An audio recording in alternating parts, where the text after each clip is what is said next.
Hello बच्चों, welcome to class 12th। आज हम क्लास 12th के बच्चों के लिए एनसीईआरटी बुक का 10th चैप्टर वेक्टर्स की सेकंड एक्सरसाइज सिखाने जा रहे हैं 10.2, जिसमें आज हम डिस्कस करेंगे कि वेक्टर क्वांटिटी जो होती है, कोई भी वेक्टर कैसे रिप्रेजेंट किया जाता है, उसके कंपोनेंट्स क्या होते हैं और how to calculate a unit vector from the given vector और उसके डायरेक्शन रेशियोज और डायरेक्शन कोसाइंस। तो आइए शुरू करते हैं एक्सरसाइज 10.2। सबसे पहले हम आपको बताएंगे कि व्हाट इज बेसिकली ये vector and how to represent it. देखिए, सपोज हमारे पास ये देखिए, ये एक्स एक्सिस है, ये वाई एक्सिस है और ये जेड एक्सिस है। तो जब भी हम किसी भी वेक्टर को रिप्रेजेंट करते हैं तो मान लेते हैं हमारे पास यहां पर कोई एक पॉइंट P है, ये पॉइंट P है और इसका डिस्टेंस एक्स एक्सिस से जो है वो A1 है, y एक्सिस से इसका डिस्टेंस A2 है और जो z एक्सिस होता है हमारे पास एक्चुअली ये इस तरह से दिखाया हुआ है। एक्चुअली ये इस तरह से होता है perpendicular to x axis and y axis, और z एक्सिस ऐसे होता है सामने की तरफ। तो उस z एक्सिस से हम इसका डिस्टेंस यहाँ पर पॉइंट P का अगर A3 मान ले तो वो यहाँ पर हम रिप्रेजेंट नहीं कर पाएंगे। तो जो तीन कंपोनेंट बनेंगे A1, A2 और A3, और मैं इस पॉइंट P को अगर ओरिजिन से ज्वाइन कर दूं यहाँ पर OP, तो हमारा जो वेक्टर OP है ये वेक्टर A से रिप्रेजेंट होता है। और यहां पर इसका कंपोनेंट देखिए, तो जो x एक्सिस पे हम नोट करते हैं डिस्टेंस, जो कंपोनेंट हम यानी पॉइंट P का जो डिस्टेंस x एक्सिस पे है, तो x एक्सिस का मतलब होता है direction i cap, y axis का मतलब होता है डायरेक्शन j कैप और z एक्सिस का मतलब होता है डायरेक्शन k कैप। तो ये तीन जो है कैप हमने लगा दी, तो ये तीन यूनिट वेक्टर होते हैं। x एक्सिस के अलोंग जब कंपोनेंट नोट किया जाता है वो i कैप के साथ लिखा जाता है, y एक्सिस के साथ जब नोट किया जाता है डिस्टेंस वो j कैप से रिप्रेजेंट किया जाता है, और जब z एक्सिस के साथ रिप्रेजेंट किया जाएगा जिसको हम A3 लिख रहे हैं यहां पर, वो k कैप से रिप्रेजेंट किया जाता है।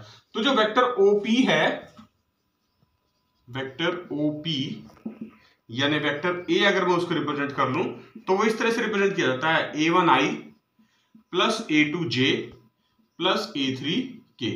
इसका मतलब है अलोंग x एक्सिस वेक्टर का कंपोनेंट A1 है, अलोंग y एक्सिस वेक्टर का कंपोनेंट A2 है और अलोंग z एक्सिस वेक्टर का कंपोनेंट A3 है। तो तीन कंपोनेंट होते हैं किसी भी वेक्टर के, एक x एक्सिस पे, एक y एक्सिस पे और एक z एक्सिस पे। x एक्सिस वाले कंपोनेंट को i कैप के साथ लिखते हैं, y एक्सिस वाले कंपोनेंट को j कैप के साथ और z एक्सिस वाले कंपोनेंट को k कैप के साथ लिखा जाता है। यहां पर एक्चुअली जो ये A1, A2, A3 है जो कंपोनेंट है, इसको हम बोलते हैं डायरेक्शन रेशियोज। क्या बोलते हैं? Direction ratios. किसी भी वेक्टर के डायरेक्शन रेशियो जो हैं वो उसके कंपोनेंट होते हैं A1, A2, A3 यानी component along x axis, y axis and z axis. तो तीन डायरेक्शन रेशियो होते हैं और इन्हीं डायरेक्शन रेशियो की हेल्प से हम उस वेक्टर के डायरेक्शन कोसाइंस निकालते हैं। अब बात आती है कि डायरेक्शन कोसाइंस क्या होते हैं। डायरेक्शन कोसाइन निकालने से पहले क्या होता है, देखिए, डायरेक्शन कोसाइन एक्चुअली क्या है, कोसाइंस लिखा है। कोसाइन का मतलब है angle, angle of the cos theta. ये जो वेक्टर हमने यहां रिप्रेजेंट किया था A, ये वेक्टर A x एक्स के साथ कितना एंगल बनाता है, वो अल्फा से रिप्रेजेंट होता है। y एक्सिस के साथ यानी j कंपोनेंट के साथ ये वेक्टर कितना एंगल बनाता है, ये हमारा बीटा से रिप्रेजेंट होता है। और अलोंग z एक्सिस जो इस तरह से है परपेंडिकुलर टू द प्लेन है, ये जो एंगल होता है दिस इज गामा। तो कोसाइन ऑफ दीज एंगल्स यानी cos alpha, cos beta, cos gamma, यानी cosine of the angle with the x axis, cosine of the angle with the y axis and cosine of the angle with the z axis. तो तीन axis हैं, axis के साथ जो angle बनाएगा उसका cosine, y axis के साथ जो एंगल बनाएगा वेक्टर उसका कोसाइन, और z एक्सिस के साथ जो एंगल बनाएगा यानी गामा उसका कोसाइन। तो इसलिए इनको डायरेक्शन कोसाइंस बोलते हैं। Cos alpha, cos beta, cos gamma से रिप्रेजेंट करते हैं। और इनकी वैल्यूज अगर हमें निकालनी हो तो सबसे पहले हमें किसी भी वेक्टर का मैग्नीट्यूड निकालना होता है। जैसे हमने वेक्टर A लिखा था अभी, A1i plus A2j plus A3k। तो अगर हमें इस वेक्टर का मैग्नीट्यूड निकालना है, मैग्नीट्यूड ऑफ A, वो कैसे निकलता है, square root of A1 square plus A2 square plus A3 square, यानी जो x कंपोनेंट है उसका स्क्वायर प्लस y कंपोनेंट का स्क्वायर प्लस z कंपोनेंट का स्क्वायर और ऐड करके सारे का स्क्वायर रूट। इसको हम बोलते हैं मैग्नीट्यूड। और किसी भी वेक्टर को, वेक्टर ए को अगर उसके मैग्नीट्यूड से डिवाइड कर दिया जाए तो वो निकल जाता है यूनिट वेक्टर। क्या बोलते हैं उसको हम? Unit vector. यूनिट वेक्टर है, वेक्टर ए है तो कैप लगा देते हैं, क्योंकि यूनिट वेक्टर का मतलब ही कैप लगाना होता है। तो किसी भी वेक्टर ए को जब हम उसके मैग्नीट्यूड से डिवाइड कर देते हैं तो यूनिट वेक्टर निकल जाता है उसका ए कैप। तो ये देखिए हम कर रहे हैं a1, ए वेक्टर ए की वैल्यू लिख रहे हैं यहां पर a1i plus a2j plus a3k divide by square root of a1 square plus a2 square plus a3 square. अब जो इस वेक्टर के यूनिट वेक्टर के जो कंपोनेंट आएंगे, यानी a1 upon square root of a1 square plus a2 square plus a3 square I cap plus a2 upon square root of a1 square plus a2 square plus a3 square into J cap plus a3 upon square root of a1 square plus a2 square plus a3 square into K cap. तो ये जो तीन component निकले हैं unit vector के, इनको हम बोलते हैं डायरेक्शन कोसाइंस। यानी किसी भी वेक्टर के डायरेक्शन कोसाइन क्या होते हैं? उस वेक्टर के, यूनिट वेक्टर के आई कंपोनेंट, जे कंपोनेंट और के कंपोनेंट को हम उस वेक्टर के डायरेक्शन कोसाइन बोलते हैं। यानी ये जो वैल्यू है ये वैल्यू कॉस अल्फा की होगी, ये जो वैल्यू है ये कॉस बीटा की होगी, और ये जो वैल्यू है ये कॉस गामा की होगी। तो देखिए हमने अभी तक जो सीखा एक बार उसको रिपीट करता हूं, मेन पॉइंट्स बता रहा हूं। वेक्टर ए हमने रिप्रेजेंट किया था a1i plus a2j plus a3k से। फिर हमने आपको बताए थे कि इनका मतलब होता है डायरेक्शन रेशियोज। क्या होती है डायरेक्शन रेशियोज? कंपोनेंट्स, आई कंपोनेंट, जे कंपोनेंट और के कंपोनेंट, किसी भी वेक्टर के आई, जे और के कंपोनेंट को उस वेक्टर के डायरेक्शन रेशियोज बोलते हैं। और हमने सीखा था डायरेक्शन रेशियो के बाद निकालना मैग्नीट्यूड ऑफ वेक्टर ए। किसी वेक्टर ए का मैग्नीट्यूड कैसे निकाला जाता है? उस वेक्टर के जो कंपोनेंट हैं आई, जे और के उनका स्क्वायर करके ऐड करना है और उसका स्क्वायर रूट।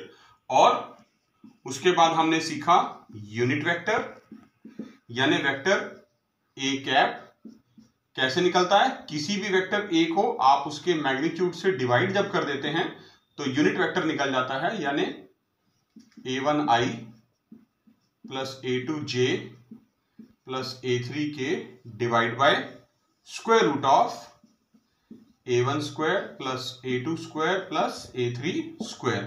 ये यूनिट वेक्टर के कंपोनेंट हैं। और जो यूनिट वेक्टर के कंपोनेंट हैं हम इसको एक बार फिर से लिख रहे हैं, देखिए सेपरेट करके a1 upon square root of a1 square plus a2 square plus a3 square into I cap. ये आई कंपोनेंट यानी एक्स एक्सिस के साथ वाला कंपोनेंट, और a2 upon square root of, फिर से same term, a1 square plus a2 square plus a3 square into J cap. ये Y axis के अलोंग कंपोनेंट आ गया। और a3 upon square root of a1 square plus a2 square plus a3 square into K cap. तो ये जो component unit vector के आ गए, अब आई कंपोनेंट, जे कंपोनेंट और के कंपोनेंट, इनको हमने बोला था डायरेक्शन कोसाइंस। यानी किसी भी वेक्टर के अगर आपने डायरेक्शन रेशियो निकालना है तो उस वेक्टर के कंपोनेंट लिख देते हैं, और अगर हमें डायरेक्शन कोसाइन निकालना है तो उसके यूनिट वेक्टर के जो कंपोनेंट होते हैं उनको डायरेक्शन कोसाइन बोलते हैं। यानी कॉस अल्फा की जो वैल्यू हो गई वो a1 upon square root of a1 square plus a2 square plus a3 square, इसको हम स्मॉल l से भी रिप्रेजेंट करते हैं, और जो y एक्सिस के अलॉन्ग होता है उसको स्मॉल m से, या cos beta, cosine of the angle होता है, और इसकी वैल्यू होती है a2 upon square root of a1 square plus a2 square plus a3 square. और तीसरा डायरेक्शन कोसाइन होता है n, यानी z एक्सिस के अलॉन्ग, उसको cos गामा भी बोलते हैं, और उसकी वैल्यू होती है a3 upon square root of a1 square plus a2 square plus a3 square. देखिए अब हम स्टार्ट करेंगे एक्सरसाइज 10.2। फर्स्ट क्वेश्चन से लेके चल रहे हैं। Compute the magnitude of the following vectors. हमें कुछ वेक्टर्स गिवन है, वेक्टर ए, बी और सी, तीन वेक्टर गिवन है। हमें इनके मैग्नीट्यूड निकालने हैं। तो मैग्नीट्यूड निकालने के लिए हमने आपको बताया कि वेक्टर ए जैसे हमें दिया हुआ है i प्लस जे प्लस के, तो यहां पर हम 1 इंट्रोड्यूस कर सकते हैं, ये लिखा जा सकता है 1i plus 1j plus 1k। तो वेक्टर ए का मैग्नीट्यूड निकालना चाहते हैं। मैग्नीट्यूड निकालने के लिए हमने आपको बताया था स्क्वायर रूट ऑफ जो i कंपोनेंट है, वेक्टर i कंपोनेंट यानी 1 उसका स्क्वायर प्लस j कंपोनेंट का square again 1 square plus k component का स्क्वायर 1 स्क्वायर, और सबको ऐड करके हम उसका स्क्वायर रूट निकाल देंगे तो मैग्नीट्यूड निकल जाएगा किसी भी वेक्टर का। तो देखिए ये आएगा 1 स्क्वायर 1 प्लस 1 का स्क्वायर 1 प्लस 1 का स्क्वायर 1, और ये बन गया 1 प्लस 1 प्लस 1 3, यानी root 3 is the magnitude of vector ए।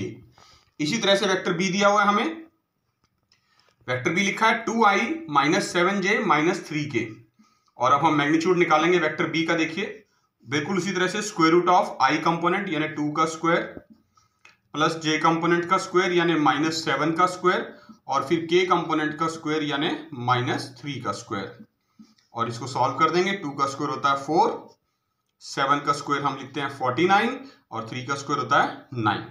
तो आप इनको ऐड कर दीजिए, 49 प्लस 9 जो होता है 58 और प्लस 4 62, यानी स्क्वायर रूट ऑफ 62। तो यानी रूट 62 जो है वो मैग्नीट्यूड ऑफ वेक्टर बी निकल गया। बिल्कुल एग्जैक्टली सेम हम निकालेंगे magnitude of vector C. Vector C हमें गिवन है 1/√3i plus 1/√3j minus 1/√3k। तो मैग्नीट्यूड ऑफ वेक्टर सी निकालने के लिए देखिए फिर से वही तरीका, square root of i component 1/√3 square plus j component का स्क्वायर यानी 1/√3 स्क्वायर फिर से, और प्लस k कंपोनेंट का स्क्वायर, k कंपोनेंट है माइनस 1/√3 स्क्वायर। तो हमारे पास आ जाएगा, सिंप्लीफाई करके देखिए, स्क्वायर रूट ऑफ 1 का स्क्वायर 1 होता है, √3 का स्क्वायर 3, 1/3 प्लस 1 का स्क्वायर 1, √3 का स्क्वायर 3, अगेन फिर से प्लस 1/3। आप इन तीनों को ऐड कर देंगे। ऐड किस तरह से करेंगे, देखिए एलसीएम ले लेते हैं तीनों का, 3 3 3 और 1 प्लस 1 प्लस 1, तो ये हो गया √3/3, और अगर मैं √3/3 को कैंसिल कर दूं यहां पर तो √1 बचेगा, और √1 की वैल्यू क्या होती है 1, तो यानी मैग्नीट्यूड ऑफ सी आ गया 1। और जिस वेक्टर का मैग्नीट्यूड 1 होता है उसको क्या बोलते हैं हमने आपको बताया था, उस वेक्टर को हम यूनिट वेक्टर बोलते हैं। क्या बोलते हैं, फिर से देखिए यहां पर डेफिनेशन मिल गई हमें यूनिट वेक्टर की, a vector having its magnitude 1, if magnitude of vector c is equal to 1 then it is called a unit vector। Vector c नहीं, किसी भी वेक्टर का अगर मैग्नीट्यूड 1 आ जाए कभी भी तो उसको हम हमेशा यूनिट वेक्टर बोलते हैं। अब हम डिस्कस कर रहे हैं क्वेश्चन नंबर 4 एक्सरसाइज 10.2 का। लिखा है find the values of x and y so that the vectors, दो वेक्टर गिवन है, एक है 2i प्लस 3j और दूसरा है एंड xi प्लस yj। ये दोनों वेक्टर्स आर इक्वल, ये दोनों वेक्टर हमें इक्वल गिवन है और हमें इन x और y की वैल्यूज फाइंड आउट करनी है। तो गिवन हम लिख सकते हैं, गिवन टू इक्वल वेक्टर्स, दो इक्वल वेक्टर हमें गिवन है तो हम दोनों को इक्वेट कर लेंगे। देखिए xi प्लस yj ये हमें इक्वल गिवन है 2i प्लस 3j के। तो जब दो वेक्टर इक्वल होते हैं तो उनका i कंपोनेंट जो है वो i कंपोनेंट से इक्वेट होता है। तो इधर लेफ्ट साइड में i कंपोनेंट है x और राइट साइड में i कंपोनेंट है 2, तो x की वैल्यू आ गई 2। लेफ्ट साइड में j का कंपोनेंट है y इज इक्वल टू का साइन बीच में, और राइट साइड में j का कंपोनेंट है 3, तो y की वैल्यू आ गई 3। तो इस तरह से आपने x और y की वैल्यूज कैलकुलेट करनी है i कंपोनेंट और j कंपोनेंट को एक दूसरे के इक्वल पुट करके। देखिए हम डिस्कस कर रहे हैं क्वेश्चन नंबर 6 एक्सरसाइज 10.2 का। लिखा है find the sum of the vectors. तीन वेक्टर गिवन है हमें, वेक्टर a b और c, उनके कंपोनेंट्स, हमें इनको प्लस करना है। सम का मतलब होता है टू ऐड। जब प्लस करेंगे तो आप देखिए बहुत इजी तरीका है, vector a plus vector b plus vector c।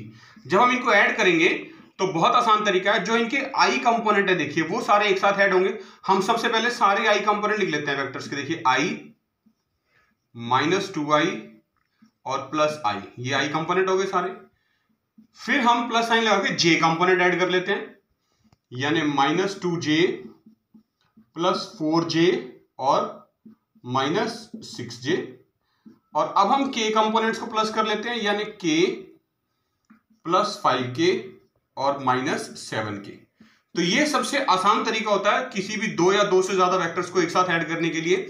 उनके आई कंपोनेंट्स को प्लस कर लो, उनके जे कंपोनेंट्स को प्लस कर लो और उनके के कंपोनेंट्स को। तो देखिए आई प्लस आई 2i और 2i माइनस 2i 0, तो ये बच गया 0i। अब बात करते हैं जे कंपोनेंट की। देखिए -2 -6 -8 और -8 प्लस 4 -4 जे आ गया। अब k प्लस 5 के 6k माइनस 7 के माइनस के, यानी माइनस के 1 आ जाएगा, 1 लिख सकते हैं आप यहां पर। तो ये देखिए तीनों vectors a plus B plus C तीनों को ऐड करने के बाद सम ऑफ द वेक्टर्स आ गया 0i -4j -1k, राइट। अब हम चलते हैं क्वेश्चन 7 पर। देखिए क्वेश्चन 7 थोड़ा सा डिफरेंट है। हमें कहा गया फाइंड द यूनिट वेक्टर। अब हमने आपको सिखाया था बेसिक कॉन्सेप्ट में स्टार्टिंग में कि यूनिट वेक्टर किसी भी वेक्टर का कैसे निकाल सकते हैं। हमें कहा गया है find the unit vector in the direction of the vector a is equal to i plus j plus 2k। ये वेक्टर a गिवन है, हमें इसका यूनिट वेक्टर निकालना है।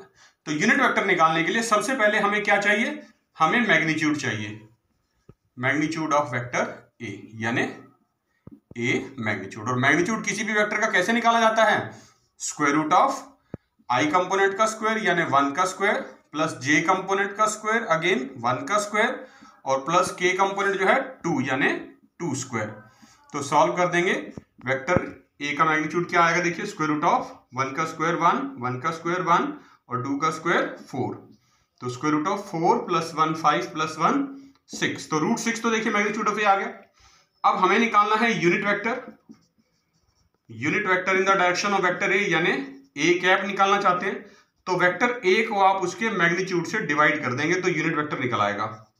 तो a cap is equal to vector a की value देखिए 1i plus 1j plus 2k divide by the magnitude, यानी मैग्नीट्यूड कितना निकला है, रूट 6। तो इनको आप चाहें तो सेपरेट कर सकते हैं। तो ये बन जाएगा 1/√6i plus 1/√6j 1/√6j cap और प्लस 2/√6k कैप। तो this is the unit vector in the direction of vector a। Actually जो यूनिट वेक्टर होता है हमारे पास वो किसी भी वेक्टर की डायरेक्शन को रिप्रेजेंट करता है, डायरेक्शन को कलेक्टिवली रिप्रेजेंट करता है किसी भी वेक्टर की, उसका यूनिट वेक्टर। तो हमने इसीलिए लिखा था स्टेटमेंट में find the unit vector in the direction of vector a, यानी ये यूनिट वेक्टर a निकला है, ये वेक्टर a की डायरेक्शन को रिप्रेजेंट करता है। देखिए 9th क्वेश्चन कर रहे हैं एक्सरसाइज 10.2 का। ये लिखा है for given vectors vector a and b, दो वेक्टर दे रखे हैं वेक्टर a और वेक्टर b, हमें एक यूनिट वेक्टर निकालना है। Find the unit vector in the direction of the vector a plus b, यानी हमें एक ऐसा यूनिट वेक्टर निकालना है जो वेक्टर a प्लस b की डायरेक्शन को रिप्रेजेंट करे। यानी हमें सबसे पहले vector a plus b calculate करना है और फिर उसकी डायरेक्शन यानी हम उसका यूनिट वेक्टर निकालेंगे। तो लेट कर लेते हैं कि वेक्टर a प्लस b जो है उसको हम मान लेते हैं वेक्टर c के इक्वल। तो जो वेक्टर c है वो a और प्लस b को ऐड करने से, यानी वेक्टर a और b को ऐड करने से आएगा। तो देखिए i कंपोनेंट में i कंपोनेंट प्लस होना है, 2i माइनस i यानी 1i, माइनस j और प्लस j कैंसिल हो जाएंगे यानी 0j और 2k में से k चला गया प्लस 1k। तो ये तो हो गया a प्लस b, इसको हमने रिप्रेजेंट कर लिया वेक्टर c से। अब हमें इस वेक्टर c की डायरेक्शन में यानी a प्लस b की डायरेक्शन में एक यूनिट वेक्टर निकालना है। तो यूनिट वेक्टर निकालने के लिए क्या करना पड़ेगा, सबसे पहले magnitude of vector c, magnitude लिख देते हैं, मैग्नीट्यूड ऑफ वेक्टर c हम निकाल रहे हैं। और मैग्नीट्यूड निकालने का तरीका हमने आपको बताया, square root of i component का स्क्वायर यानी 1 का स्क्वायर प्लस j कंपोनेंट का स्क्वायर यानी 0 स्क्वायर प्लस k कंपोनेंट का स्क्वायर यानी 1 स्क्वायर। तो ये आगे देखिए 1 का स्क्वायर 1 होता है, 0 का स्क्वायर 0 और 1 का स्क्वायर 1, तो 1 प्लस 1 2, तो √2 मैग्नीट्यूड ऑफ c निकल गया। अब बात करनी है यूनिट वेक्टर की। तो यूनिट वेक्टर जो है c कैप से रिप्रेजेंट करेंगे वेक्टर c को। जब आप उसके मैग्नीट्यूड से डिवाइड कर देंगे तो डायरेक्शन निकल जाएगी यूनिट वेक्टर c की यानी a प्लस b की। तो c कैप देखिए वेक्टर c की वैल्यू लिख रहे हैं यहां पर, वो है 1i plus 0j plus 1k divide by √2 यानी मैग्नीट्यूड ऑफ c। अब आप इसको अलग अलग कर दीजिए तो ये बन जाएगा 1/√2i प्लस 0/√2 यानी 0j कैप और प्लस 1/√2k कैप। तो तो जो यूनिट वेक्टर सी निकल गया है अब ये वेक्टर ए प्लस बी की यानी जो सम ऑफ द वेक्टर ए और बी था उनकी डायरेक्शन को रिप्रेजेंट करता है। एग्जैक्टली इसी तरह से देखिए क्वेश्चन 10th है, थोड़ा सा घुमा के पूछा हुआ है। क्या है इस बार लिखा है find A vector in the direction of the vector. ये वेक्टर दे दिया, इसकी डायरेक्शन में निकालना है, लेकिन कंडीशन दे दी कि साथ में विच हैज मैग्नीट्यूड 8 यूनिट्स, यानी आपको एक ऐसा वेक्टर निकालना है जिसका मैग्नीट्यूड 8 हो। तो जब भी किसी भी मैग्नीट्यूड वेक्टर का हमें कोई भी डायरेक्शन बतानी हो और उसका मैग्नीट्यूड हमें दे रखा हो तो सबसे आसान तरीका होता है, देखिए हम सबसे पहले उसका यूनिट वेक्टर निकालते हैं। उस यूनिट वेक्टर को यहां पर जितना भी मैग्नीट्यूड है, जैसे यहां पर इस क्वेश्चन में 8 है, यहां पर 9 हो सकता है, 10 हो सकता है, -1 हो सकता है, 50 हो सकता है, 100 हो सकता है, कुछ भी हो मैग्नीट्यूड, उस मैग्नीट्यूड से मल्टीप्लाई कर देते हैं। तो लेट कर लेते हैं हम कि जो वेक्टर ए हमें दे रखा है वो है 5i - j + 2k। ये हमारे पास वेक्टर ए गिवन है स्टेटमेंट में। हम सबसे पहले इसका मैग्नीट्यूड निकालते हैं। मैग्नीट्यूड ऑफ वेक्टर ए कैसे निकलेगा, square root of i component का स्क्वायर यानी 5 का स्क्वायर प्लस j कंपोनेंट का स्क्वायर यानी -1 लिख सकते हैं, -1 का स्क्वायर, और k कंपोनेंट का स्क्वायर यानी 2 का स्क्वायर। तो ये देखिए सॉल्व करके आएगा 5 का स्क्वायर 25, -1 का स्क्वायर 1 और 2 का स्क्वायर 4। तो अगर 25 + 1 26 + 4 30 यानी √30 आ गया। तो मैग्नीट्यूड ऑफ वेक्टर ए निकल गया है √30। अब हम निकालते हैं यूनिट वेक्टर। यूनिट वेक्टर यानी डायरेक्शन ऑफ वेक्टर ए निकाल रहे हैं हम, ए कैप। कैसे निकलेगी, वेक्टर ए को उसके मैग्नीट्यूड से हमने डिवाइड कर देना है। तो वेक्टर ए क्या है, याद रखना वेक्टर के ऊपर एरो लगता है, यूनिट वेक्टर के ऊपर कैप लगती है। तो वेक्टर ए की वैल्यू हमने जो निकाली थी वो लिख देते हैं 5i - 1j + 2k divide by magnitude जो निकला वो लिख देते हैं √30। तो यूनिट वेक्टर आ गया हमारे पास, देखिए 5i - 1j + 2k अपॉन √30। अब हम चाहते हैं कि इसका मैग्नीट्यूड 8 यूनिट्स हो। तो a vector having magnitude 8 units is equal to, अब देखिए ये तो यूनिट वेक्टर है ए कैप।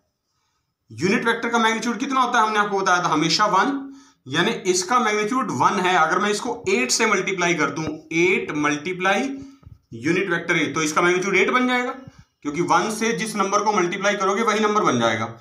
इसका मैग्नीट्यूड 1 है, हमने मैग्नीट्यूड 8 लेना है, स्टेटमेंट में 8 लिखा है, तो 8 से हमने यूनिट वेक्टर को मल्टीप्लाई कर दिया, तो 8 ए कैप जो वेक्टर आएगा उसका मैग्नीट्यूड 8 होगा, और यही हम कैलकुलेट करना चाह रहे थे।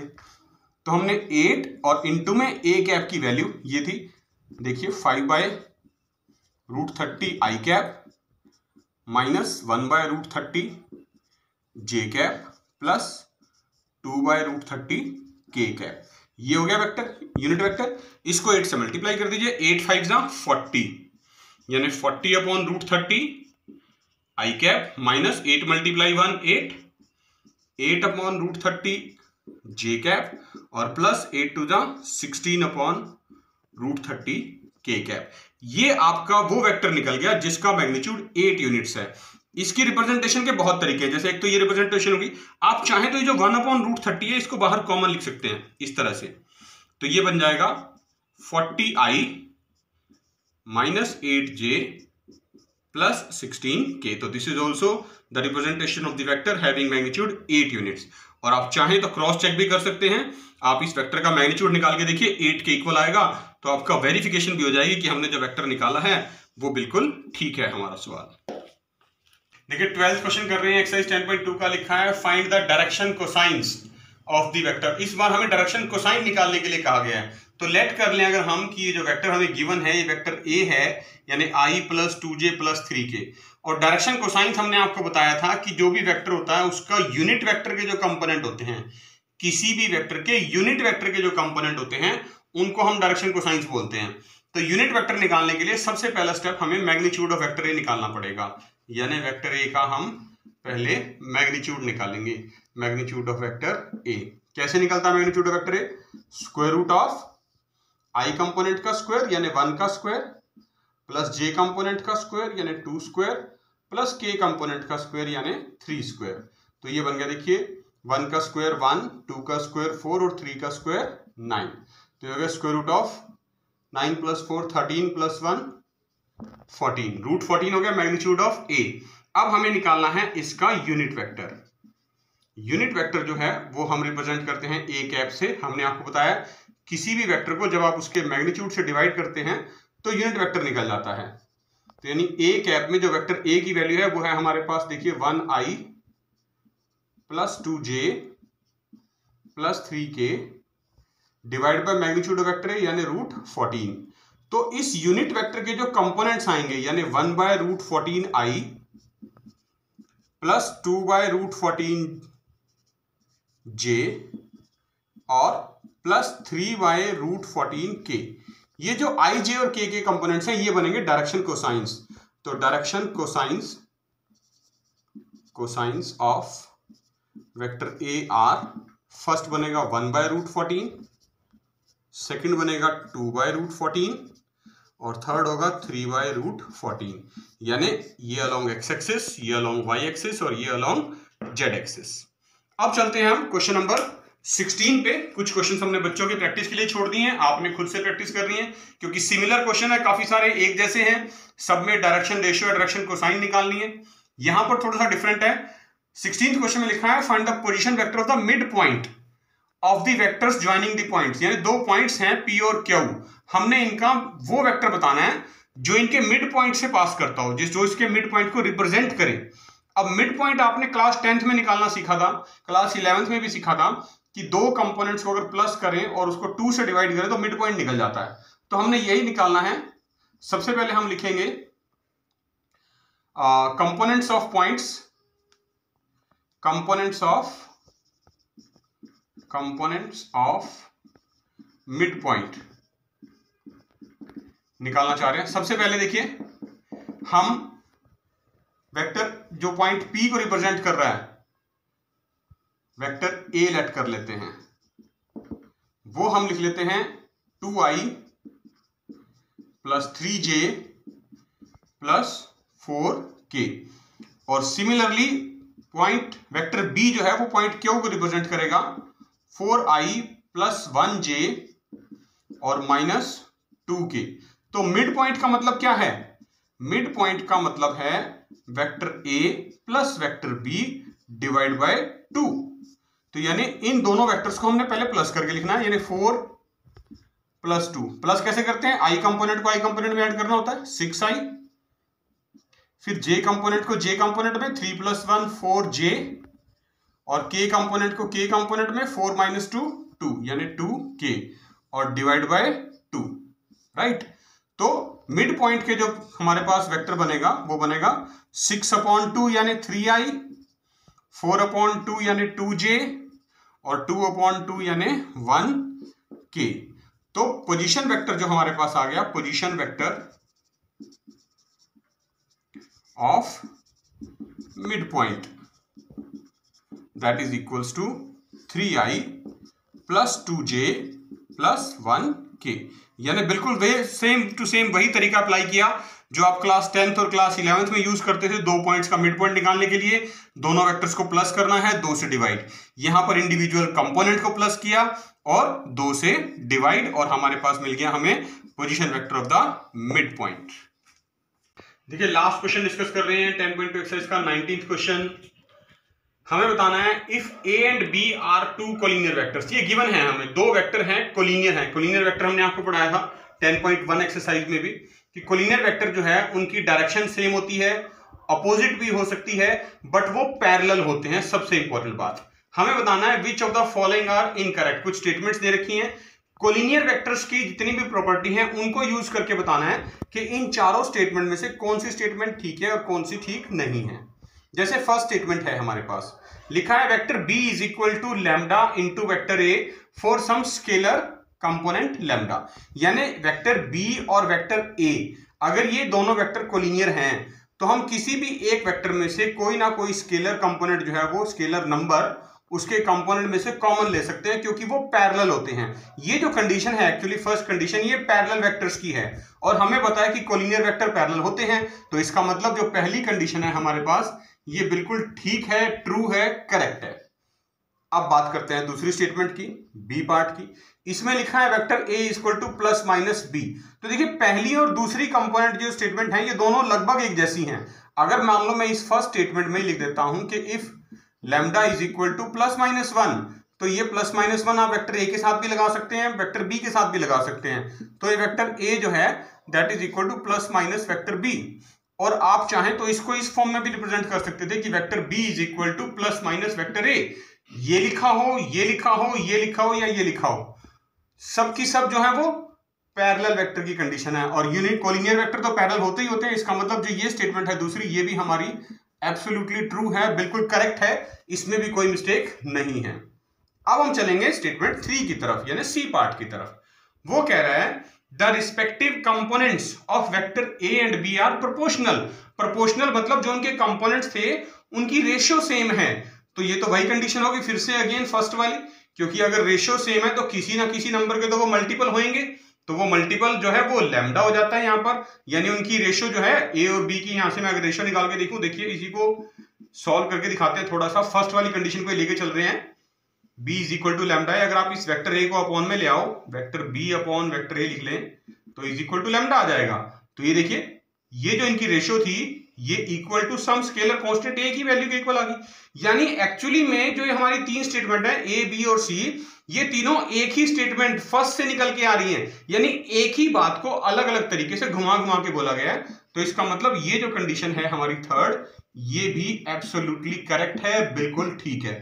तो पहली तीन स्टेटमेंट एक ही बात को रिप्रेजेंट कर रही हैं, यानी पैरेलल वेक्टर्स को, और कोलिनियर वेक्टर हमें पता है पैरेलल होते हैं, इसलिए पहली तीनों स्टेटमेंट बिल्कुल ठीक है।